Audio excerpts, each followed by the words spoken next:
اردو محاورات کا تہذیبی مطالعہ۔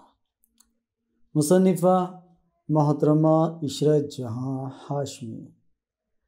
آواز اور پیشکش آصف بالسنگ۔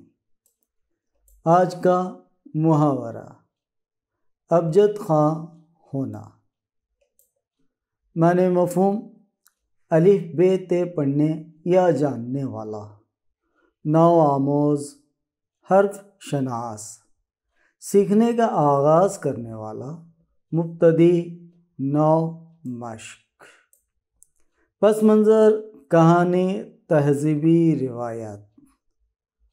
دوستو، اس محاورے کی تہذیبی روایت، کہانی یا پس منظر جاننے سے قبل آپ سے گزارش ہے کہ فوراً ہمارے چینل کو سبسکرائب کریں، بیل آئیکن دبانا نہ بھولیں، لائک کریں اور تمام اردو کے چاہنے والوں میں شیئر کریں تاکہ ہر کوئی اس سے مستفید ہو سکے۔ تو چلیے دیکھتے ہیں۔ حروف کو لکھنے کی دو ترکیبیں ہیں۔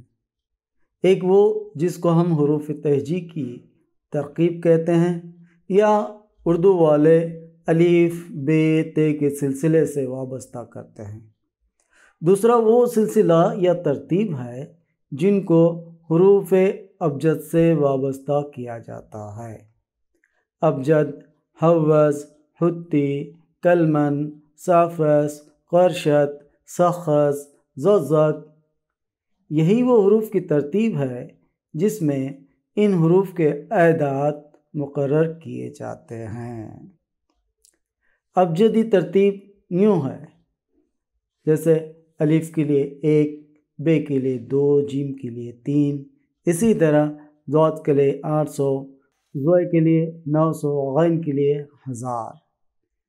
یہ حروف کے لیے کچھ اعداد یہاں پر مختص کیے گئے ہیں۔ نام یا تاریخ نکالنے کا طریقہ یہ ہے کہ اس نام یا اس تاریخ سے متعلق حروف کے اعداد لے لیتے ہیں اور ان کو جمع کرتے ہیں۔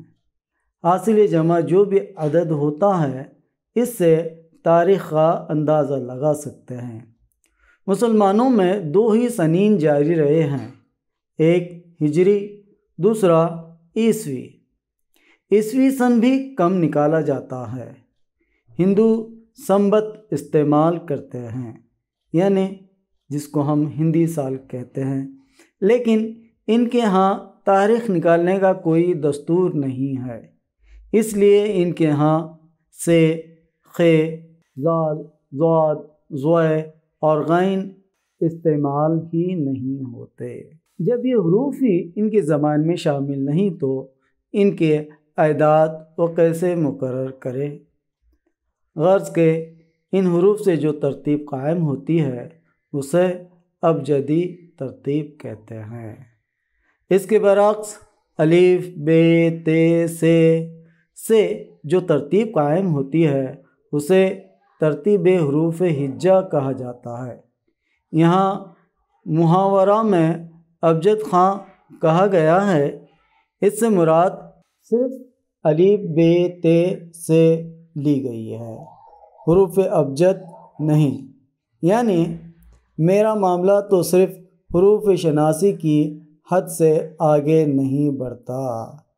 اس سے یہ بھی ظاہر ہوتا ہے کہ ان لوگوں کے نزدیک علم کا معیار کافی اونچا تھا اور از راہ قصر نفسی ایک پڑھا لکھا آدمی بھی خود کو ابجد خواں کہتا تھا اور دوسروں کی کم علمی کا اظہار بھی اسی انداز سے کیا جاتا ہے۔ دوستو، اس سے یہی معلوم ہوتا ہے کہ ہم خود کو ابجد خواں کہنے سے یہاں پر ہماری علمی قابلیت کا اندازہ نہیں ہوتا۔ ہمیں حقیقی ابجد خواں بننا ہے، نہ کہ صرف نو آموز، یعنی ہماری علمی معلومات صرف الف ب ت تک ہی محدود نہ ہو۔ تو اگلی ویڈیو میں ایک نئے محاورے کے ساتھ ملاقات ہوگی، تب تک اس ناچیز کو اجازت دیجیے۔ السلام علیکم، اللہ حافظ۔